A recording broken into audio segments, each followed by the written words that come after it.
Hello everyone, this is part 3 of how to make a Pac-Man game in Scratch. In this tutorial, I'll be creating our first ghost enemies, which will move randomly around the map. If you haven't seen parts 1 or 2 yet, check them out, links are in the description below. Anyways, let's get started. So first off, the ghosts are going to be using a lot of the same code that we currently have in our cat sprite. So to create our ghost sprites, I'm going to first right-click our cat and duplicate it. And I'm going to go to costumes and draw the ghost image. So in our cat A costume, I'm going to delete this and quickly draw our enemy ghost.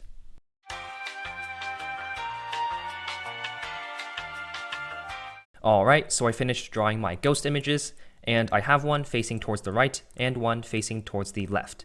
And as you can see, this is how the ghost looks in the game. So now we want to actually spawn the ghosts. And to do that, let's go inside of the map sprite. And the way that we're going to spawn the ghost is really similar to how we spawn the player. So since our player is represented by the symbol P, let's just call our ghosts enemies. So whenever we want to spawn a ghost, I'm just going to say E for enemy. And then we're going to want to have our enemy spawn wherever we put that E. So now, over here, where we check which letter it is, we want to duplicate this if else. So right click duplicate and take everything out of the else. Also take these two blocks out. And instead of checking if the letter map X of item map Y of map equal to P, we want to check if it's equal to E for the enemies. Then instead of setting player X and player Y, let's actually create a new variable, and I'll call this something like enemy starting X, and then keep for all sprites, and then click OK. And let's also create a enemy starting Y, and then click OK. And let's set our enemy starting X to map X, and enemy starting Y to this. All right, and then after that, instead of broadcasting initialize player, let's actually create a new message, and I'll call this initialize enemy, and then click OK. And then let's switch costume to the blank costume, OK. And actually, instead of just broadcasting initialize enemy, let's go to events and drag a broadcast and wait block. So let's replace this with broadcast initialize enemy and wait. And the reason why I'm doing this is because if we have multiple enemies, then we want each enemy to spawn at its correct position before spawning the next one. So now let's just drag this if else inside of this else, which is checking the player, and then drag this code inside of the else of the enemy. All right, so this should read if letter map X of map Y of map equal to player, then do this, else check the enemy, then do this, else check the wall. And alright, so now we should be fine inside of the map sprite. And to actually spawn the ghosts, let's go inside of our ghost sprite. And by the way, I'm just going to rename this ghost. Alright, and let's see, under the when flag clicked, let's first hide the original ghost sprite. So I'm going to drag a when flag clicked, then I'll go to looks and hide, and I'll drag a set size to 100%, and I'll also drag a switch costume to ghost right. And lastly, I'll create a new variable. So go to variables, create a new variable, and I'll call this is original sprite, and make sure to select for the sprite only and click OK. And since we're not going to make this original ghost sprite do anything, we're going to use this variable to make sure that only the clones get to run the code. So I'm going to set is original sprite to no under the when flag clicked, and now we should be fine for that. So now inside of the initialize player message, of course, we want to change this to initialize enemy, and these two blocks are fine. And actually, we don't need this switch costume block under the when flag clicked, so we can take that out. And for the go to XY block, instead of player X, we want enemy starting X. And instead of player Y, we want enemy starting Y. And since we copied the cat sprite over to our ghost sprite, the move X and move Y variables should be set for this sprite only. So as you can see, it has the ghost next to them, so that's fine. So let's keep this set move X and move Y to 0. And now let's also create two new variables. I'll call this enemy X, and then select for the sprite only, and then click OK. And let's also create an enemy Y, and then select for the sprite only, and click OK. Alright, and similar to our player X and player Y variables inside of our cat sprite, these enemy X and enemy Y variables will keep track of the enemy's grid position for each ghost clone. Alright, so now let's set enemy X, and let's also set enemy Y. And instead of setting them to 0, we actually want to set them to the enemy starting X and the enemy starting Y, like so. And by the way, we can delete these blocks, so I'll just remove these. And actually, we only want the original ghost sprite to run this code. So around these blocks, we have to add an if, and check if is original sprite is equal to yes, then run all of this. And then after all of this code, we want to set is original sprite to no, and actually create our ghost clone. So go to control and create clone of myself. And then we want to set is original sprite back to yes. So pretty much what all of this code does is that the original ghost sprite sets up the starting position of the ghost clones. And then once everything is set up, the original ghost sprite actually creates the clone of the ghost. And the ghost clone will have is original sprite set to no, while the original ghost sprite will have is original sprite set to yes. Alright, so now for our clones, let's go to events, or actually a control, and let's drag a WinStar as a clone. Then let's of course show them, and also let's go to variables, and over here we have this move speed variable.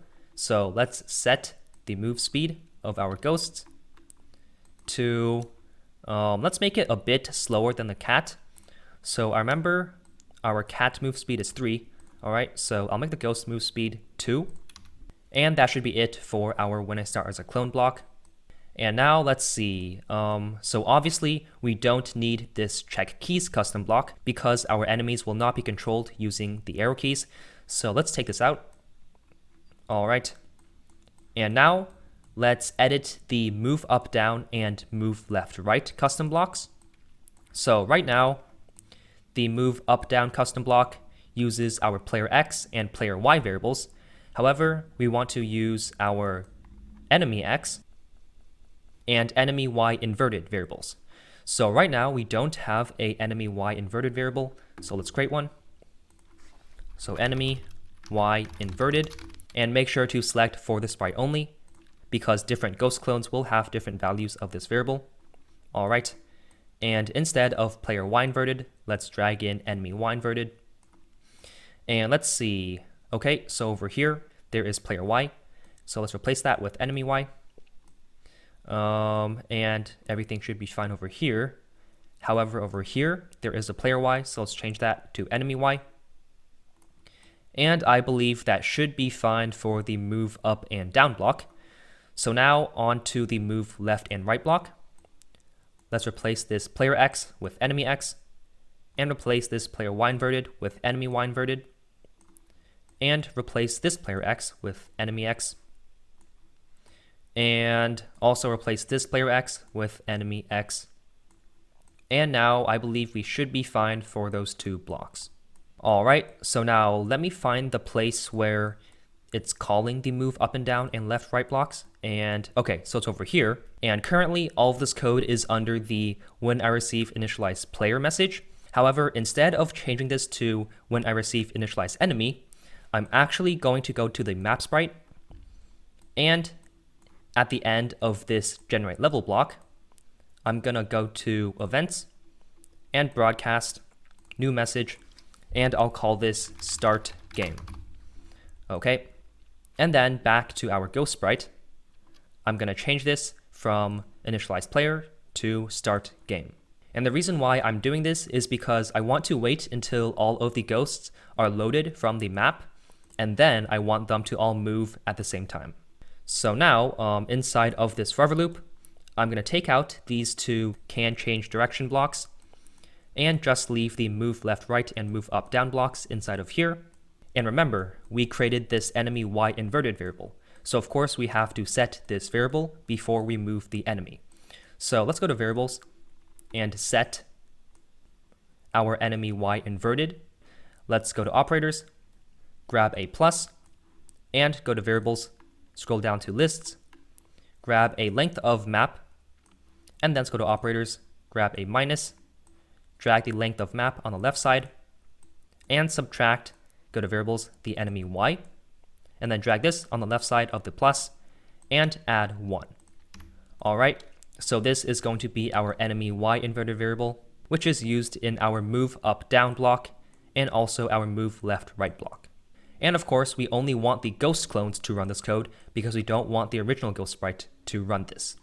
So instead of control, let's grab an if, drag it around all of these 3 blocks, and check if is original sprite is equal to no, which means that they are the ghost clones. Then run these blocks, and now we should be fine. And lastly, let's see. Okay, so inside of these set player X and set player Y blocks, of course we have to change these to match the enemies. So I'm going to right click this set player Y block and edit it. And instead of calling it set player Y, I'll call it set enemy Y. And the rest should be fine, so click OK. And now for the set player X, I'll do the same thing. So set enemy X. Okay. And inside of this set enemy Y block, instead of setting player Y, we want to set enemy Y for both of these. And same thing for the enemy X. So instead of setting player X, let's set enemy X. All right, and now I think all of these custom blocks should be fixed other than the prepare movement block. And now for the prepare movement block, since we want the enemy ghosts to move randomly on the map, we're going to have to make some big changes to this code. So first off, inside of our forever loop, let's see. Okay, over here, we want to add the prepare movement block before the move left right and move up down custom blocks. And now inside of this large prepare movement custom block, we want to keep track of a list of the enemy's possible move directions. So let's go to variables and scroll down to lists and create a new list. And let's call this possible enemy directions. And then make sure to select for the sprite only because we want each enemy clone to have a different enemy directions list. All right. And then right under this prepare movement block, let's delete all of possible enemy directions. And let's see. So I'm going to keep these 4 if statements. However, I'm going to take this out and I'll drag these back under the prepare movement block. And we can keep these because these are checking if there's a wall above, below, or to the left or to the right of the enemy. So we just have to make sure to replace the player X with enemy X and replace player Y inverted with enemy Y inverted. And do the same for the rest of these 4 blocks. Okay, so enemy X and also enemy Y inverted. And that should be fine. And instead of these if player direction equal to up, down, right, left blocks, let's actually change this to if not, and then grab an equals, drag it inside of the not. And for this one, since this is making the enemy move up, let's check if not move Y equal to -1, and all of this, then run this code. And I'll explain why I'm doing all of this in a second, but first of all, let's change this with if not move Y equal to +1, because it's the opposite of what we have in here. And then for the direction of right, let's change this to if not move X equal to -1, because that's the opposite of 1 right here. And then for the left one, let's change this to if not move x equal to +1. So pretty much I made it so that when the enemy ghost is going up, for example, then it can't randomly move down. And if the ghost is moving right, then it can't randomly move left, and so on. And the reason why I did that is because I don't want the enemy ghost to randomly move up and down, which might happen sometimes. So adding these makes the enemy movement seem a bit smoother. So yeah.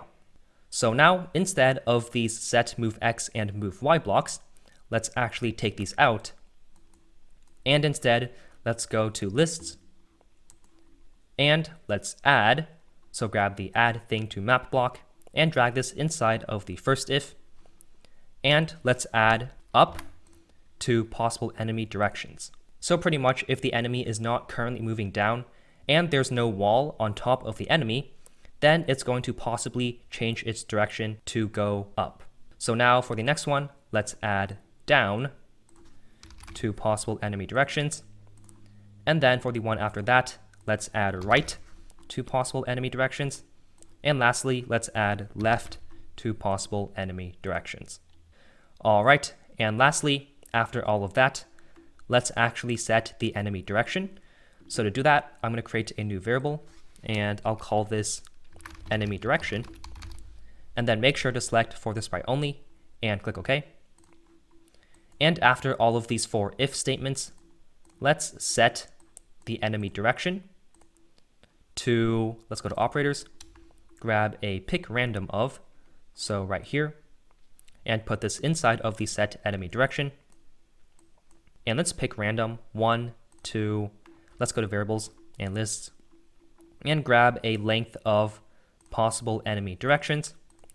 And actually, we don't want to put this inside of the set enemy direction, but let's drag an item 1 of map block and put this inside of the item and change this to possible enemy directions. All right, so let's drag this inside of the set enemy direction. So pretty much this just picks a random direction from our possible enemy directions list. And lastly, after that, let's go to control, grab an if else, and let's check the enemy directions one by one. So first off, let's check if the enemy direction is equal to up. Then let's set our move x to 0 because the enemy is not moving left or right. And let's set move y to 1 because the enemy will be moving up. All right, and now let's right click duplicate this and change this to if enemy direction equal to down, then set move y to -1, and then let's do 1 for right, then set move x to 1 and move y to 0. And lastly, let's go to control, grab an if, and check if enemy direction equal to left. Then let's set move x to -1 and move y to 0. All right, so that was a lot of code for the enemy, but now the ghost should have some movement. So let's try it out, and let's see. Okay, so it doesn't seem like the enemy is appearing. That is a bit weird.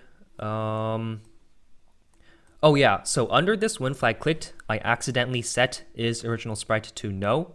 So we actually want to do is original sprite to yes. And now we should be fine, so let's try it out.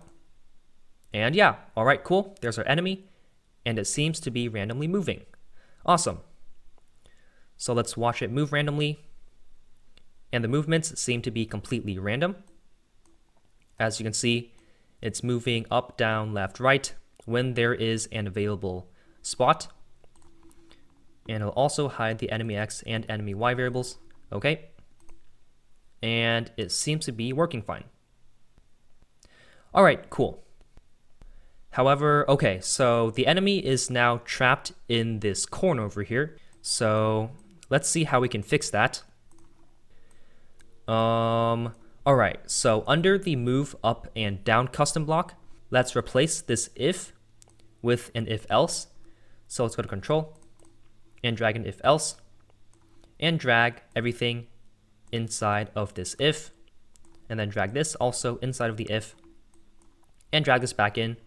And inside of the else, let's go to variables and let's set our move X and also move Y to 0.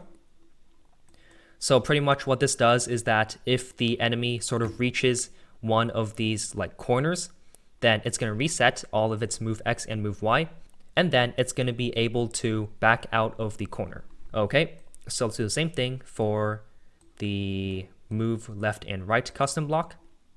So let's change this if into an if else. Okay. And inside of the else, let's set move X to 0 and set move Y to 0. All right, and before we try this out, I'm going to go to map and I'm going to add a few more enemies just to showcase multiple enemies at once. So I'm going to add one like over here, and I'll add one more over here. Okay, and let's try them out. As you can see, we have 3 enemies, and as you can see, that enemy just backed out of the corner, so that's fine. And they all seem to be moving completely randomly and by their own, and everything seems to work. All right, cool. So now, of course, we want the player to be able to lose the game if it touches the enemy.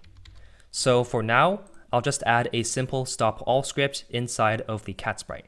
So inside of the cat and inside of this forever loop, I'm just going to add an if touching the ghost, then go to events and stop all.